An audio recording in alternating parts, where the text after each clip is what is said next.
Okay, I guess I'm going to go ahead and get started. So today I'm going to cover section 9.2, which is on, well, first of all, chapter 9, we're talking about hypothesis testing where you have two different populations. And last time we looked at testing claims about two population proportions. And now we're going to look at testing claims about two population means. But there's two cases we're going to look at. 9.2 is the case where you have your testing claims about two population means where your samples are independent of each other. And then 9.3 is when you are testing claims about two population means, but your samples are matched pairs. And so when you have matched pairs, they actually depend on each other. But we'll do that in 9.3. So today we're going to look at the case where you're, making a claim about two population means and they're independent of each other. Okay. So here's an example of one. This is one from the homework. This is number 2. 9.2. It says a study was done using a treatment group and a placebo group. Placebo is basically a fake treatment. So the treatment group was actually given this treatment, and the placebo group was given some fake treatment. And they give us the results here, and they assume that the two samples are independent of each other, and they're selected at random from a normally distributed population. And they say do not assume that the population standard deviations are equal. And they say to test the claim using a 0.1 significance level for both parts A and B down below. Okay, so a couple things before we actually jump in and work the problem. So kind of the setup here is there's actually three possibilities you could have here for testing claims about two population means where you have independent samples. So this is all independent.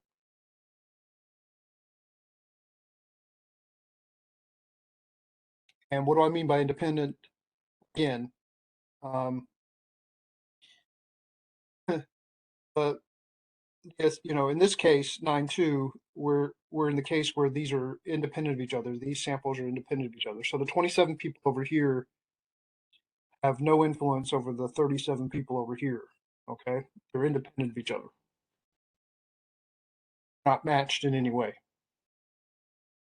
If they're matched, then we would handle this differently, and we would talk about that in 9.3. Okay, we'll do that next time. So everything here is independent. Okay, the two samples are independent. But there's three cases you could run into. So look, you're always making a claim about population mean for two populations. So one's labeled population 1, and the other's labeled population 2, and our symbol for population mean is mu, right? So you have an unknown mu1 and an unknown mu2 in all three of these cases, and the claim is something about those two means, like one's bigger than the other, or one's less than the other, or they're equal, or they're not equal, something like that. Now, there's three different cases, and it all depends on what you know about the standard deviations in those two populations, which we call sigma. Like sigma sub 1 is the the population standard deviation for the first population, and sigma sub 2 is the population standard deviation for the second one. Now, if they're both known, then the test statistic for this kind of hypothesis test turns out to be a z-score, where you have a normal distribution and you get z-scores. And you can see what you do here is you find the difference between the two sample means and subtract that from the difference in the two population means. See how, you're seeing how far apart the sample means are in comparison to how far apart the population means are.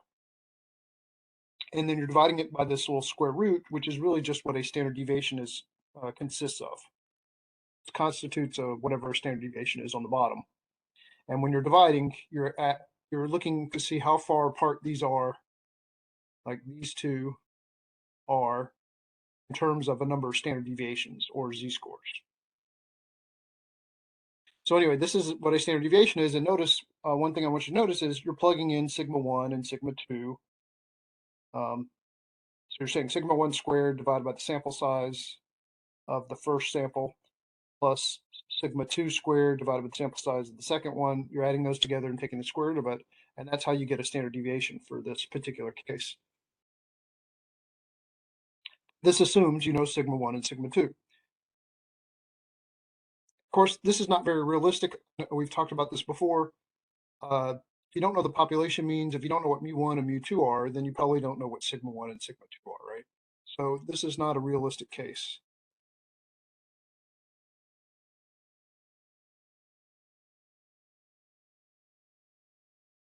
Okay, and so aren't any in the homework like this, but I want you to be aware of it because it helps us understand case 2, which is the one that the homework has. So this is the situation, more realistic one, right?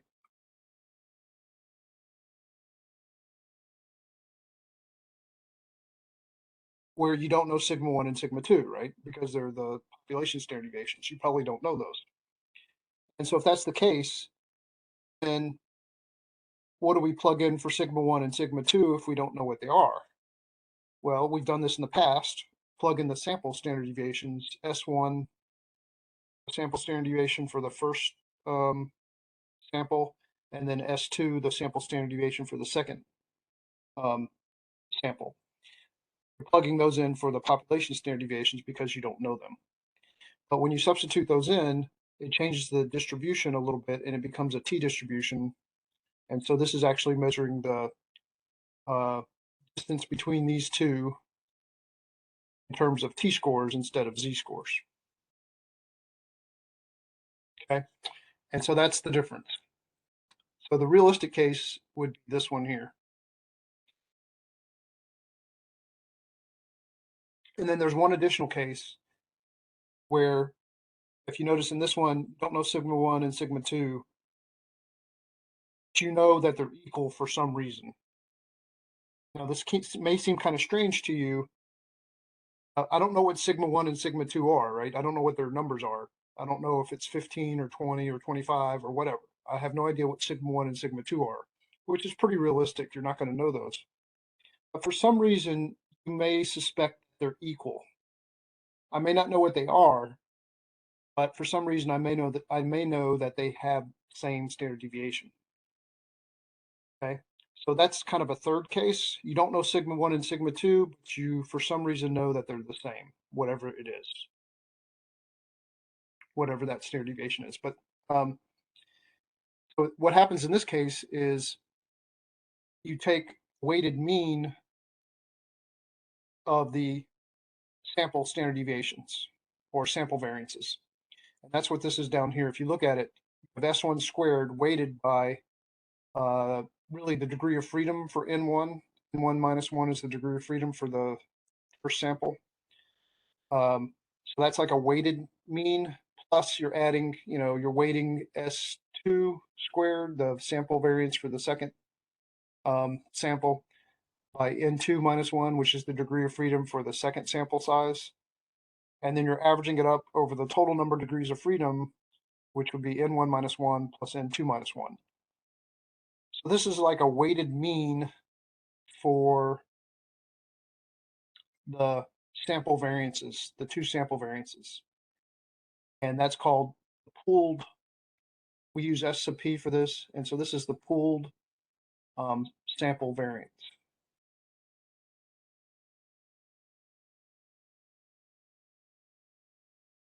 Now, why do we do this? Because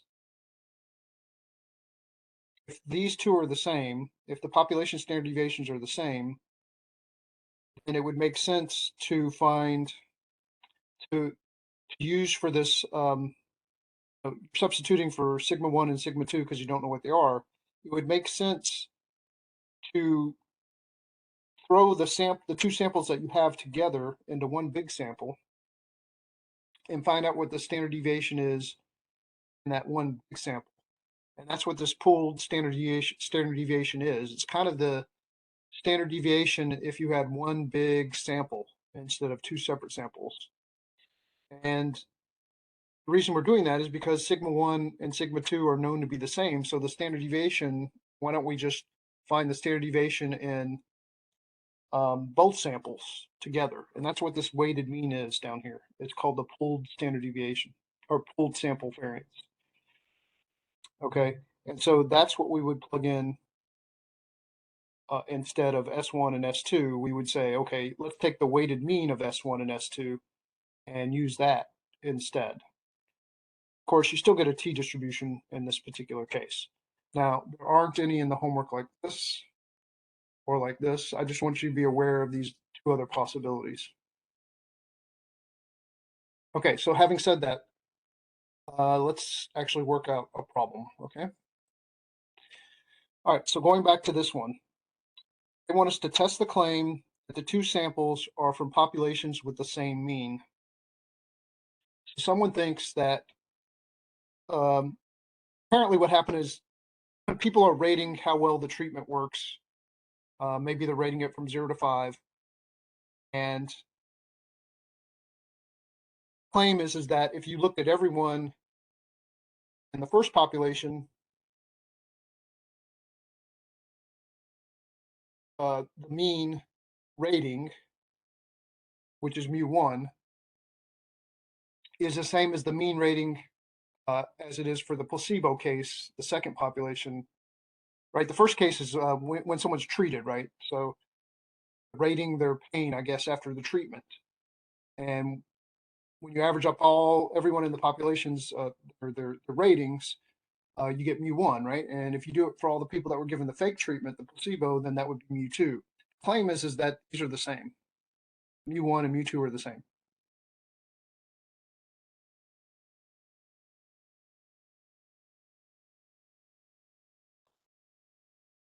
Okay, and so to test the claim, they sampled 27 people from the ones that were treated and found their average rating, and it was 2.33. So there's your sample mean. And then standard deviation in that sample apparently is 0.61. And then for all the fake treatment people, the placebo group, they randomly picked 37 of them from the population, and they had an average rating of 2.68 and a standard deviation of 0.91 for that sample. Okay, and so the claim is that we're going to test this claim, but the claim is that mu1 and mu2 are the same, right? If you look at the population means, they're claiming they're the same. Now look, which case are we in? If you read through the problem, notice first of all it says assume the two samples are independent, so that puts us into section 9.2. If they were matched pairs, we would be working in 9.3. We'll talk about that tomorrow. Then they say they're selected from normally distributed populations, and then they say do not assume, right? Do not assume that the population standard deviations are equal.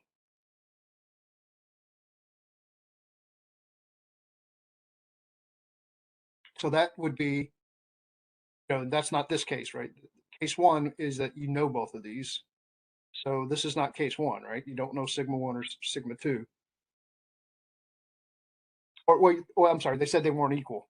You don't know that they're equal. So that's can't be in case 3.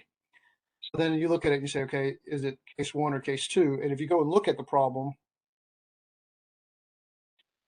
nowhere in this problem does it tell us what sigma 1 and sigma 2 are. Right? If you read through this problem, don't tell us what the population standard deviation is for either one. So we don't know sigma 1 or sigma 2. And so the only thing we have is S1 and S2, right, from here. And so that's going to force us to substitute for sigma 1 and sigma 2. We don't know them. We're going to have to substitute in S1 and S2, and that's going to turn it into a t-distribution. So it's going to look like this. Okay, and we don't know sigma 1 is equal to sigma 2 either, right? So again, it says do not assume that the population standard deviations are equal. Okay, so that's why it puts us in that second case. Okay, so let's run the test and see what happens. So I'm going to do the traditional method first, and then we'll do the p-value method after that.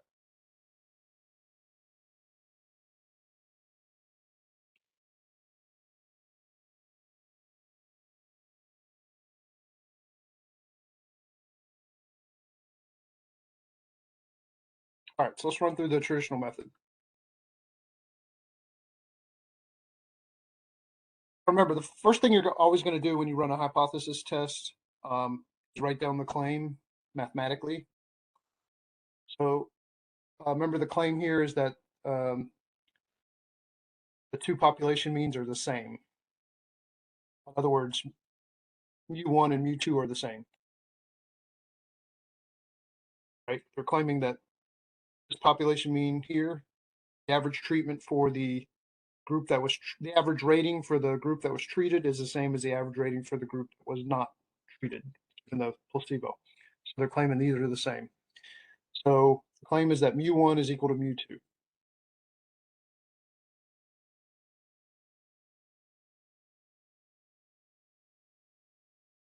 Okay, so there's our claim. And then remember, after you write down the claim, you have to decide whether it's the null hypothesis or the alternative. And of course, this is the null hypothesis because the null hypothesis always has the equal sign. So this one's the null hypothesis, which we label as H0. And then the alternative is that, opposite of this, and that would be not equal to. And remember, the alternative never has equal sign in it, which this doesn't, right? This has a not equal sign in it. So there's your alternative hypothesis, H1. Okay, and we know we're going to get a t-distribution because we're in the second case. And so our t-distribution is going to look something like this.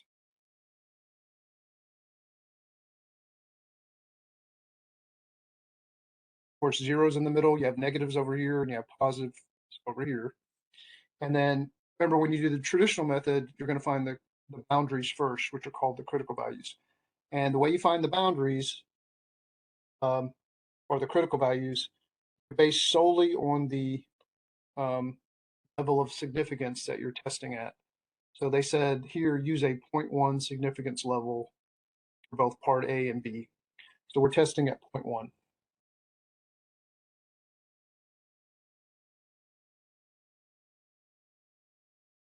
Now remember, alpha is the total area in the tails.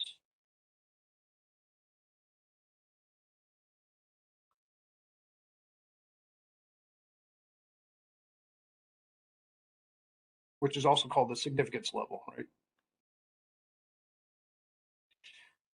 Okay, now then you have to look at what kind of tails you have. Is it one-tailed or two tails, left tail, right tail, or two-tailed? And of course, this is a two-tailed test, right? Because it's a not equal sign. So this is two-tailed.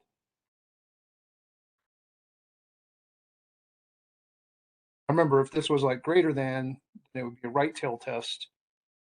And if it was less than, it'd be a left tail test. But this is a two-tailed test. And if you have a two-tailed test, you have to take the total area in the tails and divide it up evenly among the two tails. So we have to take the 0.1 and divide that into 2, and it's 0.05. So each tail is going to have 0.05 in it.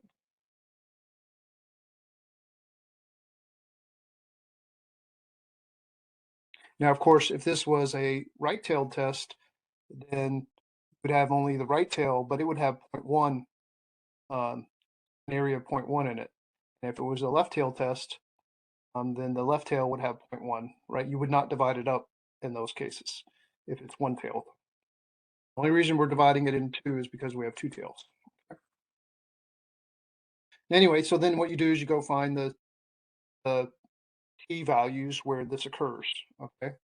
And so I'm just going to go to a t-table to do this.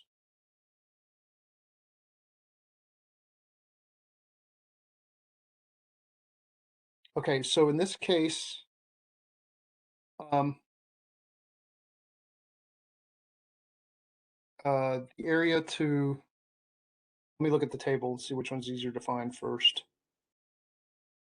So if you look at the top, it's got one tail or two tail. So let's find the one on the left first. I think that's probably the best thing to do here. So going back to this, let's find this side first. Now, this one's going to be negative, right? And this one's going to be positive. So this one has an area of 0.05 in it.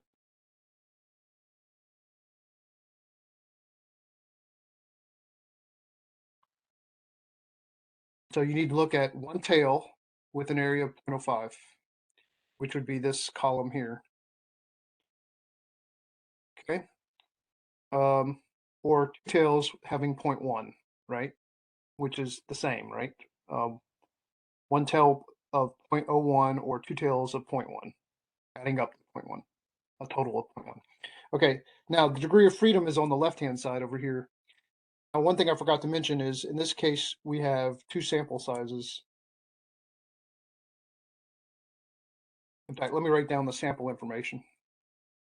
So we've got two samples now, right? Sample one and sample two.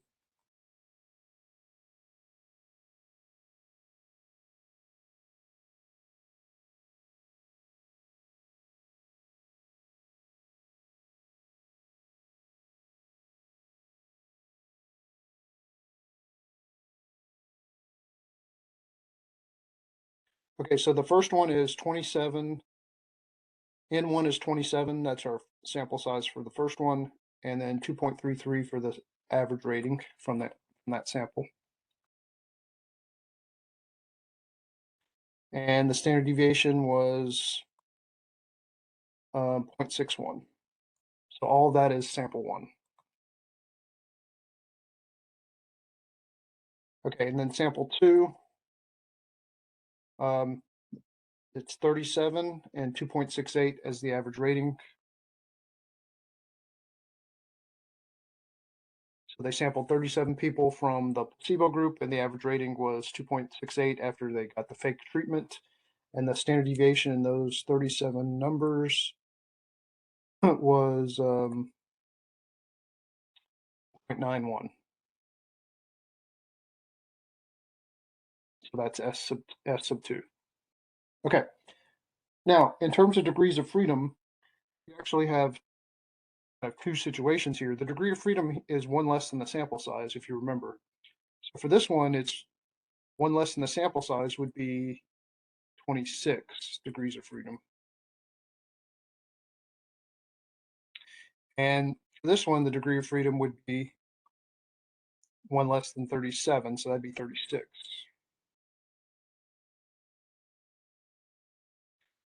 So then the question comes up, when you look at the table, which one do you use? And so we take the practice of taking the smaller. If you have 2 degrees of freedom here, you always take the smaller one.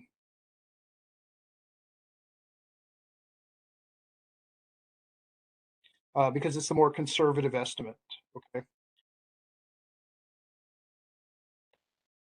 So we're gonna look up 26 degrees of freedom. Again, we're using the column with the 0.05 and one tail, or 0.1 and two tails. At 26 degrees of freedom is 1.706.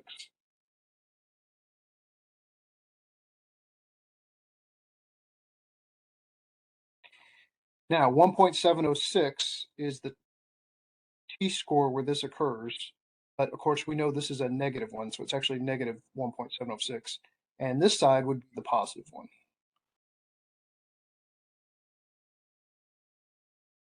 There's a symmetry to this, right? If it's 0.05 on the left and 0.05 on the right, it's the same number, but one's negative and the other's positive. So those are your two critical values. Remember, those are the boundaries that we're going to use when we run the test to determine whether we reject the null or fail to reject the null. Okay, and now let's run the test. Hypothesis test. Now remember, when you run the test, first thing you're really doing is you're making an assumption about the population means. You're assuming the null hypothesis is true. In other words, you're assuming that mu1 and mu2 are the same.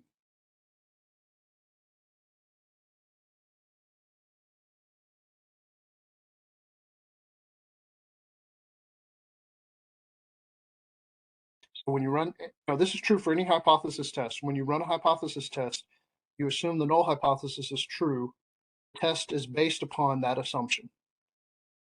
Okay, and of course the test statistic is that t-score, right? The little formula. So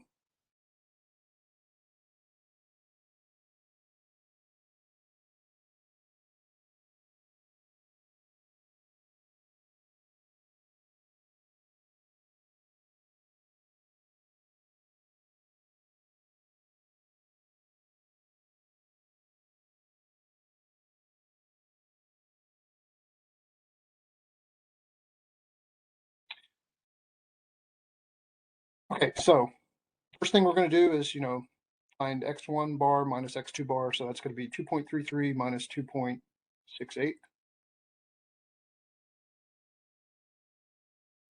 All that's doing is trying to figure out how far away these two sample means are from each other. You're taking x1 bar minus x2 bar instead of x2 bar minus x1 bar. But look to be about 0.58 apart. I'm sorry, 0.38 or 0.35, sorry, apart. And it's negative, and the negative just means that, this is the smaller one, right? If it had been switched, if this one was 2.68 and this one was 2.33, they'd still be 0.35 apart, but it'd be a positive number, and that would indicate that this one's bigger. But it's negative, right? So negative 0.35 just means this one's smaller. That's how far apart they are. That's how far apart the sample means are. Absolute difference between the two. Now, what will we expect it to be? Well, based upon the assumption we're running the test on, that mu1 is equal to mu2, you would expect these to be 0 apart. Because if mu1 and mu2 are the same, then mu1 minus mu2 is 0. So we would expect this difference to have been 0. Mu1 is equal to mu2, right? So think about it. If you're drawing from, if mu1, here's population 1, here's population 2. When you sample these 27 people, you're sampling them from this population. And when you sample these 37 people, you're sampling them from this population. If you assume these have the same average rating, right, mu1 is equal to mu2, then you would expect x1 bar and x2 bar to be the same, right? The two sample means. That's all that's going on here. Well, this difference here is not 0, right? Like we would expect it to be. There's a little bit of a difference between these two. So the question is it a big difference or is it a small difference? When you look at it, it's hard to tell. I mean, is negative 0.35 a large difference between the two sample means? That's, it's kind of hard to tell intuitively. And so what we're going to do is we're going to figure out how far apart these are in terms of a number of standard deviations, which we call a t-score in this case. And this is what a standard deviation is. This constitutes a standard deviation. So this square root is what one standard deviation is. All right, and so let's just see what we get. S1 squared over N1 plus S2 squared over N2. You add those together and take the square root of it, and whatever that number is, that is a standard deviation. Okay, so let me just do that on the calculator and see what we get. So 0.61 squared divided by 27 plus 0.91 squared divided by 37. And then I added those together. So I took the previous answer and added it to this one. So that's what you get when you add them together. But then I have to take the square root of this number. So I say square root of the answer, previous answer. And standard deviation is about 0.19. Every 0.19 is a standard deviation. Okay, kind of running out of room here. So let me just put this up here real quick.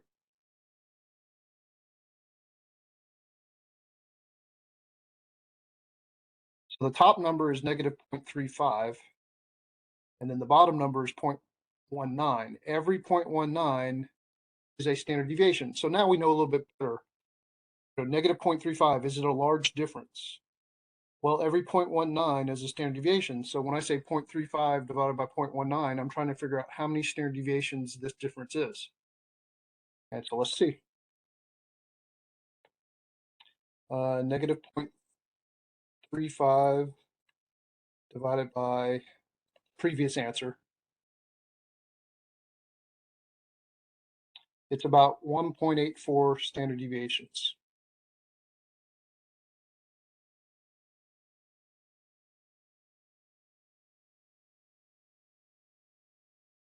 All right, and negative again just means that this one's smaller than this one. Okay, so they're 1.84 standard deviations apart, where this one's smaller. Okay, well, that's our test statistic, and look where that puts us. Here's our test statistic. Notice that puts us in the critical region. My test statistic lands here because, you know, negative 1.84 is below negative 1.7. So I landed in this left tail, this critical region over here. And remember, if you land in the critical region, then you reject the null.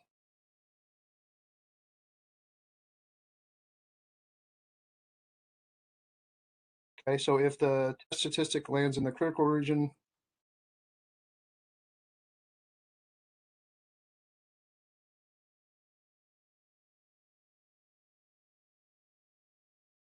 then you reject the null.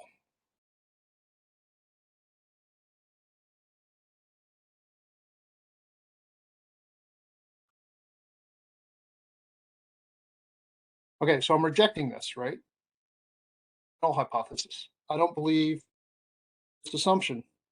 Remember, the test is run on this based on this assumption that the null hypothesis is true, and now, based upon the sample information, it looks like these two sample means are about 1.84 standard deviations apart. Anything more than 1.7 standard deviations apart, regardless of whether it's positive or negative, that's just, again, which one's larger. But anything more than 1.7 standard deviations apart is considered too far apart. I'm at 1.84. So that's why I don't believe these are the same, because these are so far apart. If these were the same, then these should have been closer. Okay, so I don't believe they're the same. I don't believe mu1 is the same as mu2. That's why I'm rejecting the null hypothesis. Okay, these two aren't. X1 bar and X2 bar aren't close to each other. Okay, so then what does it say about the claim? Well, in essence, if you're rejecting the null hypothesis, in this case, the null hypothesis happens to be the claim. And so if I'm rejecting the null hypothesis, in essence, I'm rejecting the claim. So there's sufficient evidence to warrant a rejection of the claim.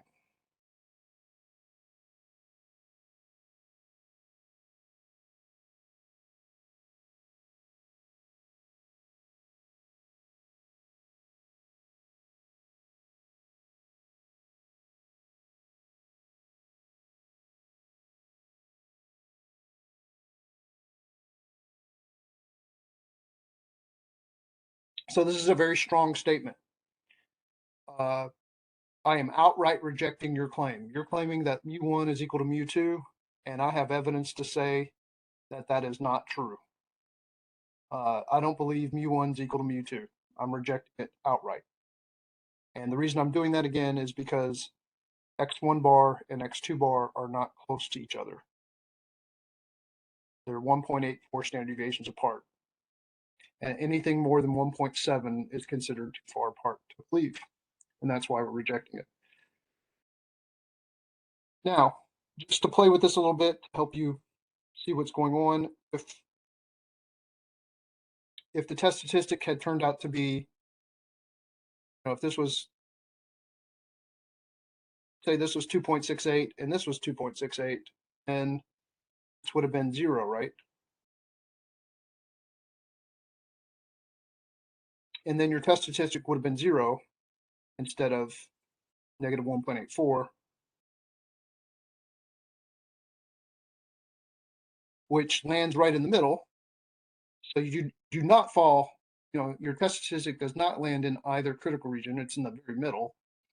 And then you fail to reject the null hypothesis. So this seems plausible. You're not saying that they are equal, but you cannot reject, you're failing to reject this assumption. So this seems like it's possible that they could be the same. And that means there's not enough evidence to support the alternative. And so your conclusion in that case would be there's not sufficient evidence to warrant a rejection of the claim. You're failing to reject the null, and the null is the claim, And so in essence, you're failing to reject the claim. And a more sophisticated way of saying that is there's not sufficient evidence to warrant rejection of the claim. You're failing to reject the claim in this case. Okay, so just that's what would happen in the other situation. But let's go back to the original problem. Then we'll do let's now do the p-value method. That's the traditional method.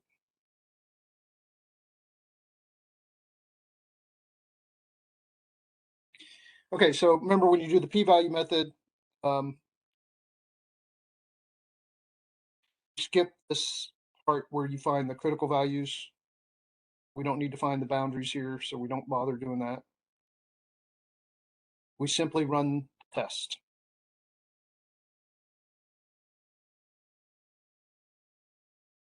And you go through the same process. You run the test, you assume the null hypothesis is true, that mu1 is equal to mu2. You plug all the stuff into the test statistic, and you end up with the same test statistic, negative 1.84. Then what you do is you locate negative 1.84 on your t-distribution, which is down here.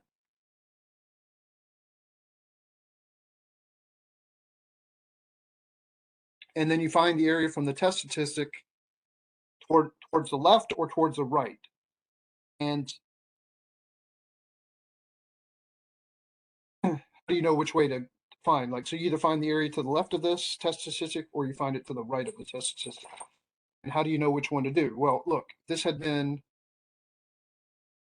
a left-tailed test, you'd find the area to the left of the test statistic. So if this had been less than, you'd find the area this way. If it had been greater than, then you'd find the area on this side of the test statistic.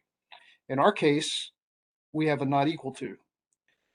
So if it's not equal to, you just find the area in the tail that it's closest to. So this is closest to the left side. So you'd find the area in the left tail. If test statistic was over here at 1.84, positive 1.84, you'd find the area in the right tail because it's closer to the right side. And this must be the case because then we're going to double this area. So we're going to find the area in here in the left tail, and then we're going to double it. If you were to find the area to the right, and then double that, you would get something more than 1, right? Because this is more than 0.5. 0.5 is right here, right? This has an area of 0.5. So if you're finding the area to the right, you're finding an area, this area over here would be more than 0.5. When you double 0.5, you get something more than 1. The p-value cannot be more than 1 because it represents a probability, and probabilities can't be more than 1. So you know that it has to be the area to the left. Okay, so we're going to find this area in here.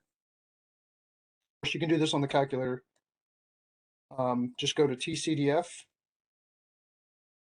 So go to distribution, scroll down to TCDF, and then find the area from the negative infinity. So I'm going to put in negative 99999.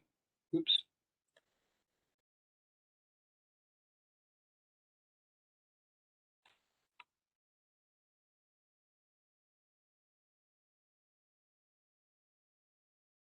So from negative infinity up into the test statistic, which is negative 1.84.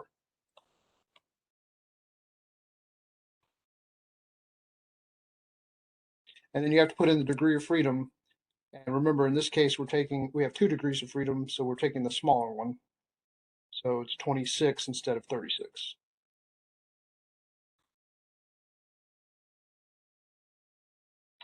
All right, so the area in that tail is about 0.0386.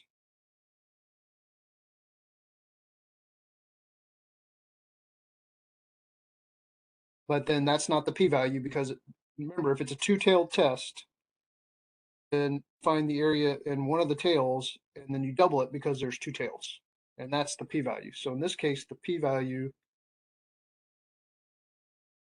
is 2 times this area. It's a 2-tailed test. Okay, so I'm going to go ahead and double that and see what we get, and that should be our p-value. So it's about 0.0772.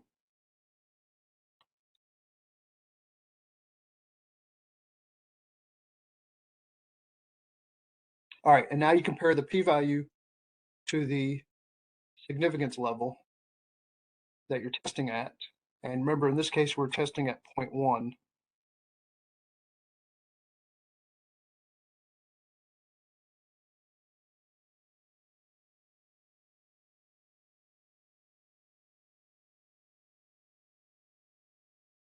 And remember, so look at the two of these. The p-value is less than alpha, right? 0.07 is less than 0.1. So if the p-value is less than alpha, that's when you reject the null.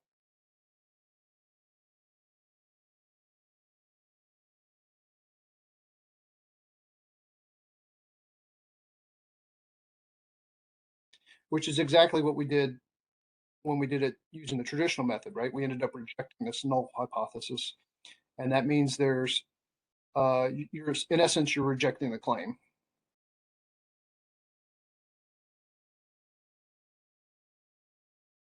The null hypothesis is the same as the claim in this case. And a fancy way of saying that is there's sufficient evidence to warrant a rejection of the claim. Okay. So you get the same result, right? Whether you do the p-value method or the traditional method, you get the same answer. Now remember, not really that different because the traditional method, you're comparing the test statistic to the critical value that comes from the significance level. And for us, the critical value was like 1.706 plus or minus. So you're comparing the t-score you get for the test statistic to the t-score that you get for the critical value. That's the traditional method. If you're comparing the area of the significance level, 0.1, to the area you get for the p-value, which is 0.07, then you're using the traditional method. Okay, but they're really not that different. Okay, so that's part A.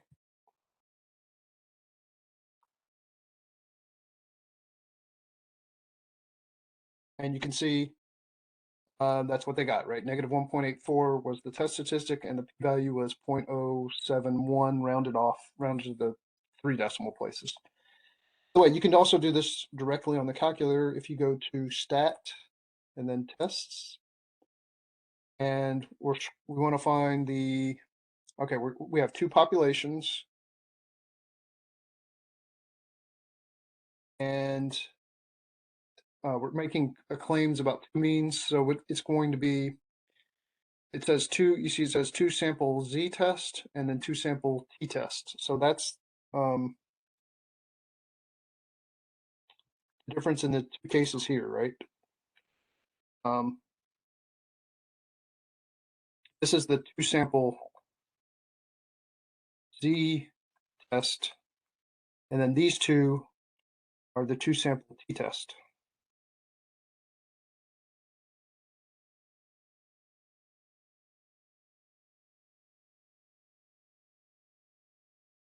Because you get T distributions, right? Here you get a Z distribution. So when it says, you know, two sample or two sample, it refers to independent samples. Claims about two means where you have independent samples. Okay. So anyway, we're going to do the two sample T test. And you just put in all the information. So 2.33, I think, was the sample mean. 0.61 was the sample standard deviation, and the sample size was 27. I'll have to double check all this. The other one was, let's see, 2.68, I believe, at 0.91 for standard deviation, and the sample size, I believe, was 37. Let me double check all that, but I believe that's what it was.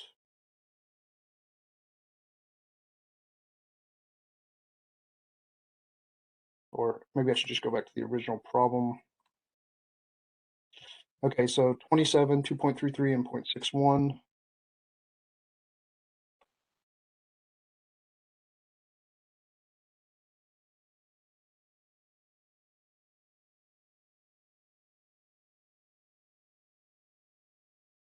Right, and then the other one, 37.68 and 0.91. Okay, so that looks right. All right, and then at the very bottom, this is your alternative hypothesis. Mu1 in our case is not equal to mu2. So select that one. And then notice it asks you whether you want to pull them or not. You would pull them if sigma 1 were known to be equal to sigma 2, right? That would be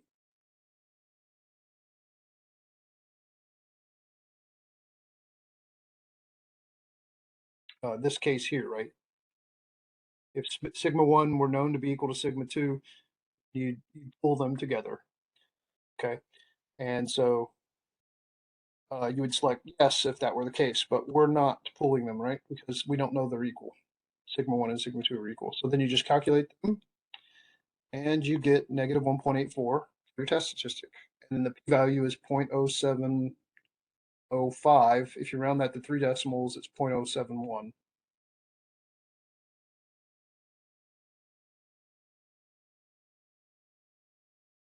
Okay, so that's how you can do it on the calculator. All right, and then let's go ahead and do part B, and then we'll be done. So then part B, what they ask you to do, by the way, the conclusion is like reject null hypothesis, and there is sufficient evidence to warrant rejection of the claim, right? The same result that we had. Okay, so then part B, they say construct a confidence interval suitable for testing the claim. The two sample means, or the two samples are from populations with the same mean. So we don't do this very often, but you can look at a confidence interval to determine, well, to test a claim, I guess, if you want. I think it's more appropriate to use hypothesis test, but you can use confidence intervals to test claims. So let's say someone's making the same claim that mu1 and mu2 are the same, that they're equal. But we're going to look at the confidence interval to determine whether there's evidence to support their claim. And we're going to look at a confidence interval for the difference between mu1 and mu2. And so how do you do that? Well,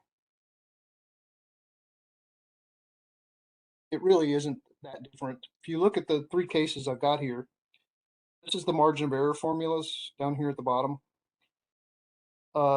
Notice what's happening here. If it's a z-score in case 1, right, which it is, and this is a z-score for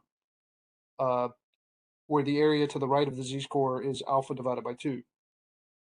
And then you're multiplying it by this square root, which is exactly standard deviation, right? The number here. Now, if it's a t-distribution like it is in case 2 and 3, then the only thing that's different is this is now a t-score, right? Where the area to the right of it is alpha over 2. And then we're using the standard deviation in that case, which is this square root. Okay, and I guess if you were going to do it for this one, use the pooled standard deviation.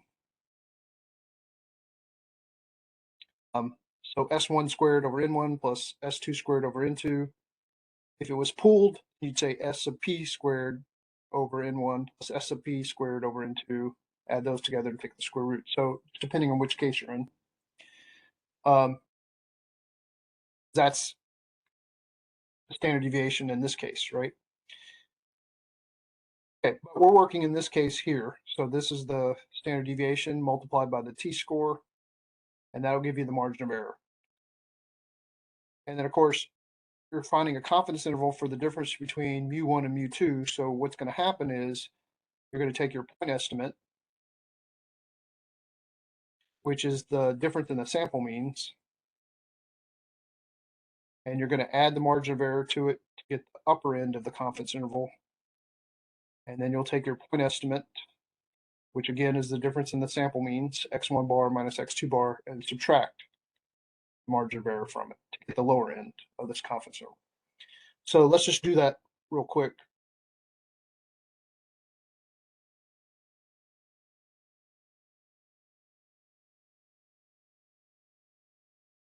And I think this is where you have to be careful.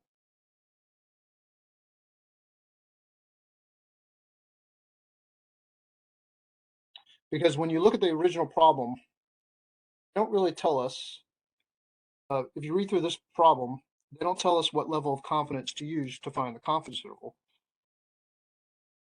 have to derive that from the significance level that we were testing at.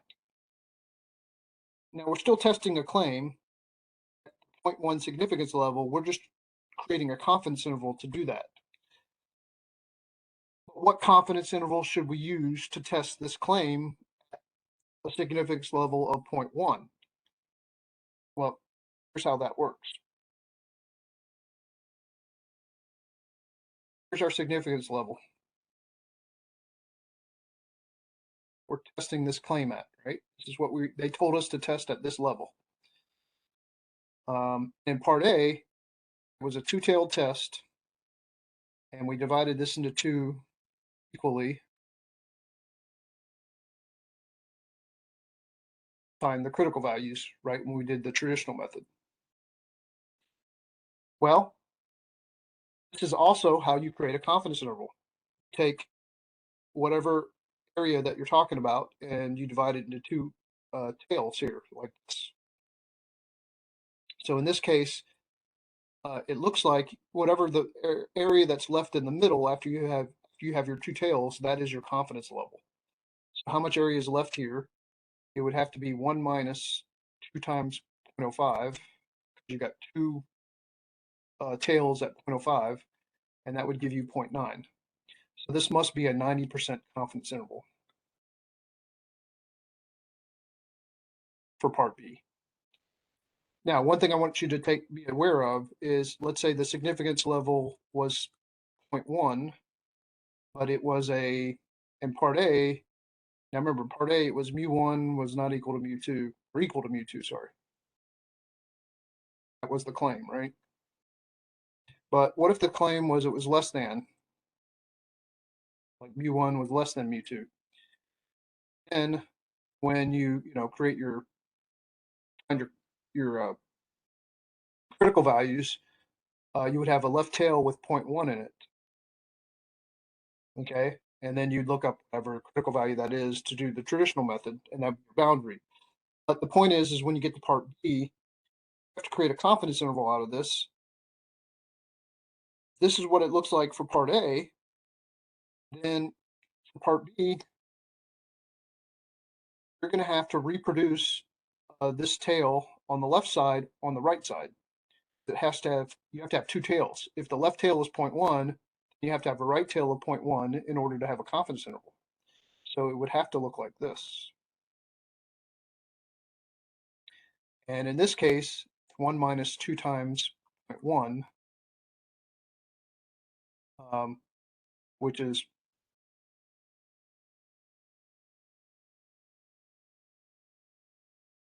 0.98.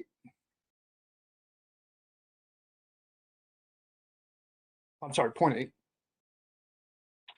And so this would be an 80% confidence interval. So you have to be careful about how this works. You can't just take the significance level and say like here, you can't just say 1 minus 2 times the significance level to get the confidence interval. That works if it's a one-tailed test. If it's a two-tailed test, then it's actually just 1 minus alpha. So in this case, it ends up being 1 minus alpha. In this case, it turns out to be 1 minus 2 alpha.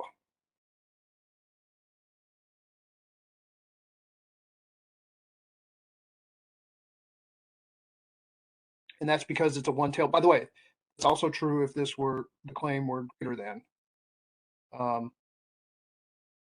Would have a right tail with 0.1, and you have to reproduce that right tail in the left side, and you'd still have 0.1 and 0.1 in both tails, and so it'd be 1 minus 2 times 0.1. It'd still be 0.8.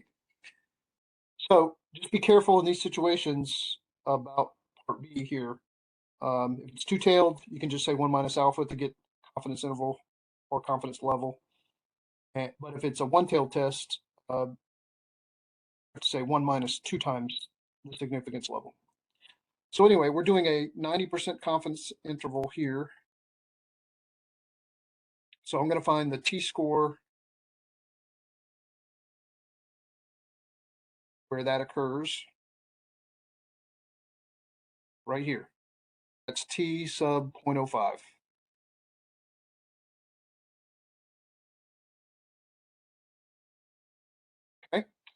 And degree of freedom, again, is the smaller of the two. So if you go back and look at it, the smaller degree of freedom is 26. So if I go to my T table, I think it was one, let's see what it was. We have 0.05 in one tail, 0.1 in two tails. Same column we had before at 26 degrees of freedom. That's the 1.706. That's that t-score.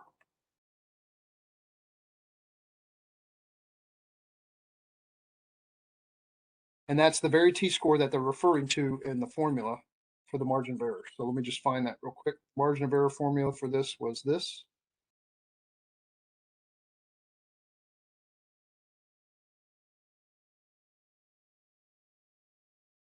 This is the t-score that has half of alpha to the right of it, right? Which is this.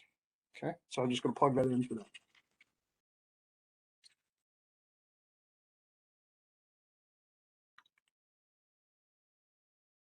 And then the rest of this is the same. All right, 0.61 squared over 27 plus 0.91 squared over 37. It's the exact same standard deviation that we had before, right, for this problem. So anyway, let's go back and figure that out.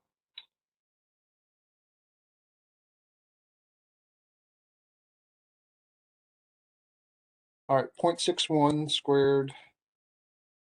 I know we did this before, but I lost it. So 0.61 squared divided by 27 is that number plus 0.91 squared divided by 37. Add those together and then take the square root of that answer. And this is, remember, it was about 0.19. That was a standard deviation, but now you multiply it by the t-score, 1.706. And this is your margin of error, about 0.324. Let me just write that down. And like I mentioned, then you take your point estimate and you add and subtract the margin of error to get the confidence interval. So our point estimate is the difference in the sample means. Let me go back and remember that. Let's see, what was it? 2.33 minus 2.68.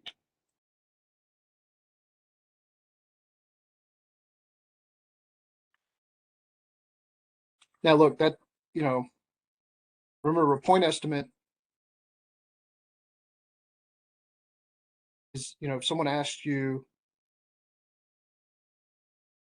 we're trying to estimate what the difference is between mu1 and mu2, right? If someone says, what do you think this is as a single number? What's your best estimate for this difference as a single number?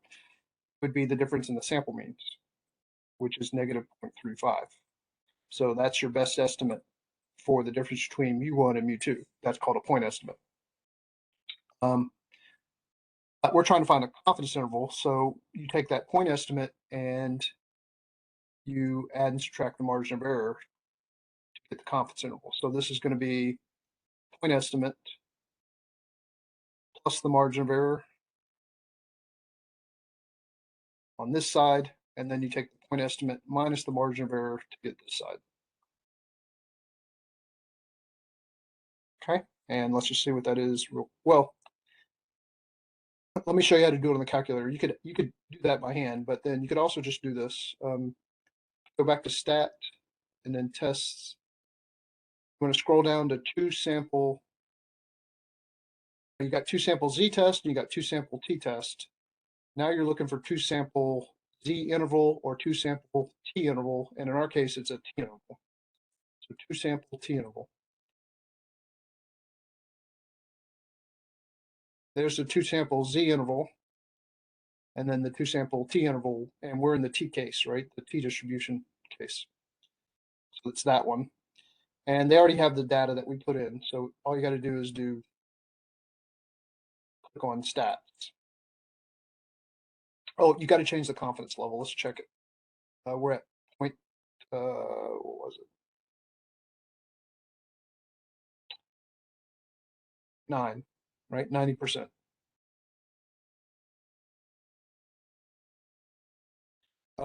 And we're not pooling the data, the standard deviations, right? So it's no, and then calculate. Now, if you were, say yes, that's where you're using S sub p, the pooled standard deviation, to do the calculation, right? That would be a slightly different margin of error. Anyway, this is your confidence interval. So let's write that down.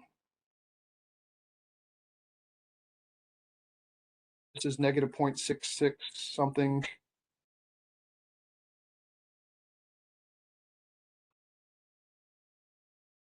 Negative 0.667. If you round it off, it'd be 8. And then the other one is negative 0.3, negative 0.032. Rounded off. These are rounded off. Okay, so what does this mean? How would you interpret this? 90% confident that the difference between mu1 and mu2, if you really knew it, or you could find it, you're confident that that difference, you're 90% confident that the difference between those two would give you something between negative 0.668 and negative 0.032. Now, how does that help us make a conclusion about your claim? Your claim is that they were equal.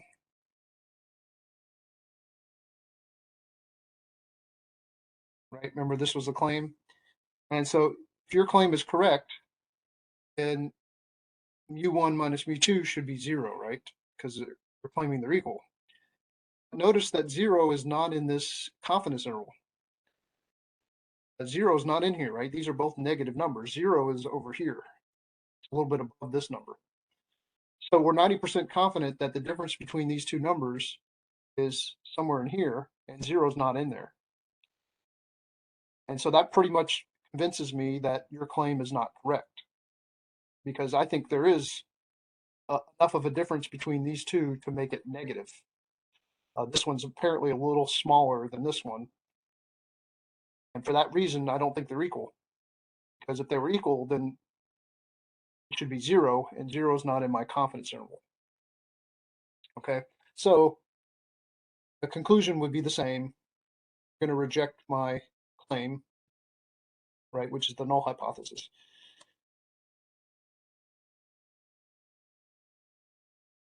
So you end up with the same conclusion, right? You reject the null hypothesis, which is in essence rejecting my claim, since they're the same thing in this case. So there's sufficient evidence to warrant rejection of the claim. So you end up with the same result. Notice that this is the confidence interval they got, right? Same thing that we got.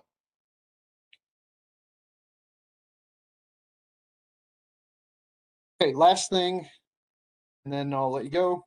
This shouldn't take but a minute. Very last problem here.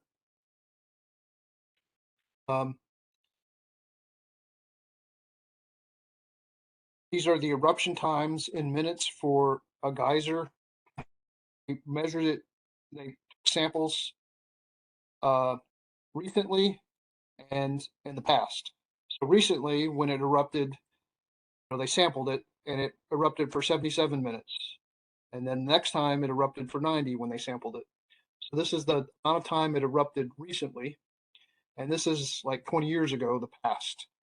They sampled it back then, and this is the time, the length of time that the eruptions occurred. And so they're giving you the raw data, and the claim, I guess, let's see, what's the claim?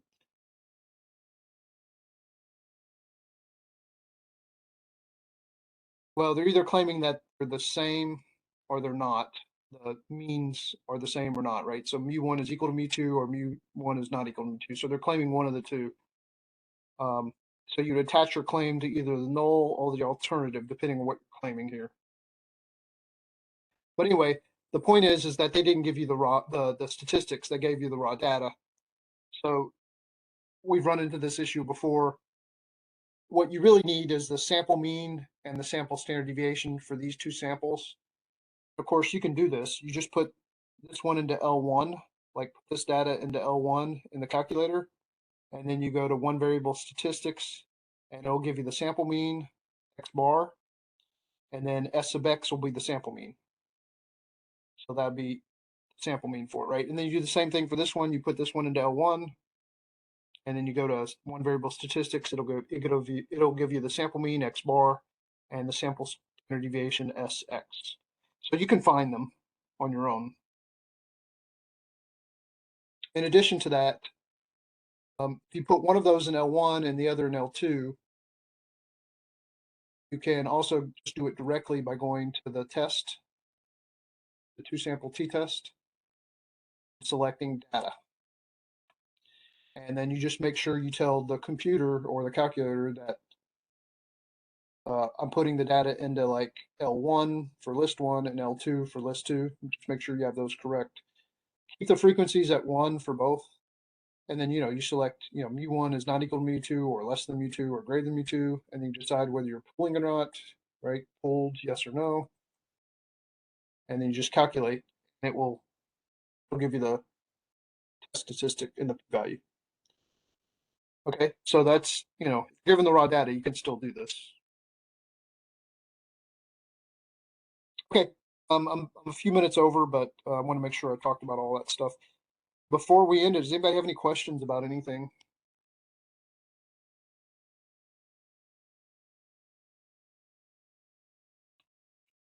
No. Okay. Okay. All right, I guess I'll leave it there. We'll leave it there. Just remember that I think today is the last day to take the third test over chapter 7 and 8. And then after you're done with that, chapter 9, 10, and one section in 11, that'll be the fourth test. And I guess that's going to be due sometime next week. Okay.